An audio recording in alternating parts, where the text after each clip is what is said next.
Assalamualaikum warahmatullahi wabarakatuh. Terima kasih teman-teman yang sudah ngeklik channel Vilas Chess. Kali ini aku akan sharing tentang aturan dari permainan catur yang harus teman-teman ketahui. Jadi di sini peraturannya yang dinamakan end pasen di dalam permainan catur. End pasen itu merupakan penangkapan pion khusus yang mana apabila sudah melangkah melewati dua petak dari petak awalnya. Contoh, posisi seperti ini, hitam yang melangkah, yaitu pion di F7 melakukan langkah ke F5. Nah, jadi posisi seperti ini yang dikatakan end pasen untuk putih dengan pion di E5 bisa pukul di F6. Karena dia sudah melewati dua petak, yaitu petak F7, petak F6. Ketika F5 kita bisa melakukan penangkapan pion di F6. Jadi teman-teman harus hati-hati ketika sudah mengetahui tentang aturan dari end pasen. Oke, contoh berikutnya. Untuk contoh seperti ini, hitam yang melangkah, langkah yang dilakukan yaitu pion ke G5. Jadi kita bisa melakukan end pasen, pion F pukul ke G6. Jadi kalau misalkan ada langkah yang bisa memberikan promosi, harus dilihat bahwa ternyata ada aturan yang bisa melakukan penangkapan pion seperti ini. G5 pukul dan kemudian melanjutkan, putih bisa melakukan promosi. Contoh berikutnya. Contoh ini putih yang melangkah. Putih melangkah yaitu pion ke F4. Teman-teman bisa komen di bawah kira-kira langkah end pasennya ke petak yang mana. Oke, selanjutnya. Ini salah satu contoh partai yang mana kita bisa melakukan end pasen. Pion E4, pion E5, kuda F3, kuda F6, pion D4, E kali D4, pion E5, kuda E4, menteri kali D4, D5. Dan posisi end pasennya yaitu, ya betul, E kali D6. Di sini kita pukul pakai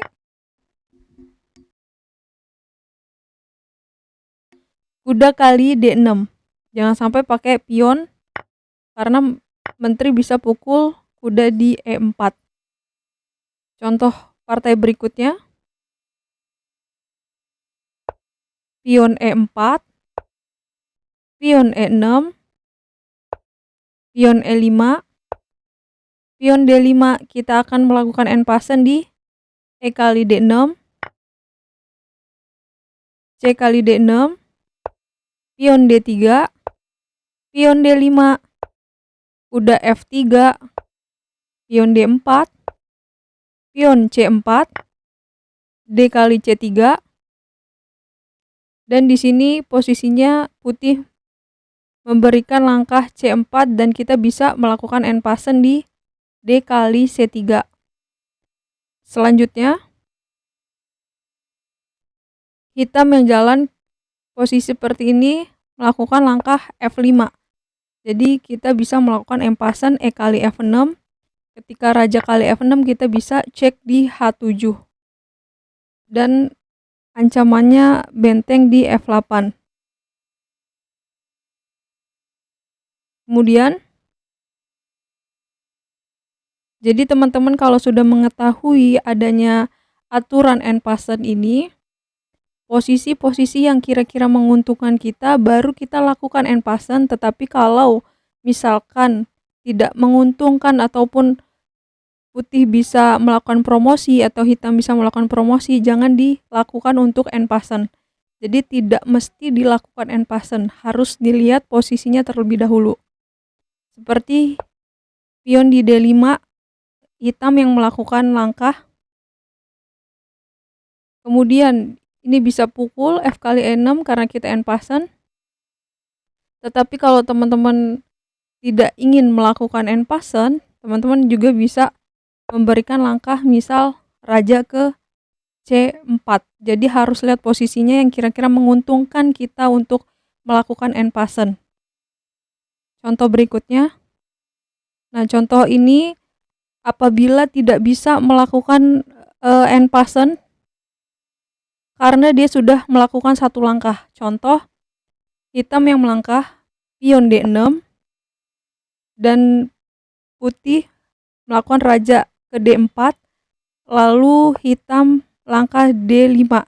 Dan ini sudah tidak bisa melakukan n pasen karena hitam sudah melangkah terlebih dahulu di petak D6. Jadi dia tidak melewati langsung dua petak dan dari petak awalnya. Jadi kalau posisi seperti ini, D5 baru kita bisa melakukan n pasen. Tetapi yang contoh sebelumnya dia tidak bisa melakukan penangkapan n pasen. Karena di luar dari aturan n pasen yaitu D6, raja D4 dan D5 ini sudah tidak bisa melakukan n pasen. Oke teman-teman, ini saja tentang aturan catur n pasen. Semoga bermanfaat.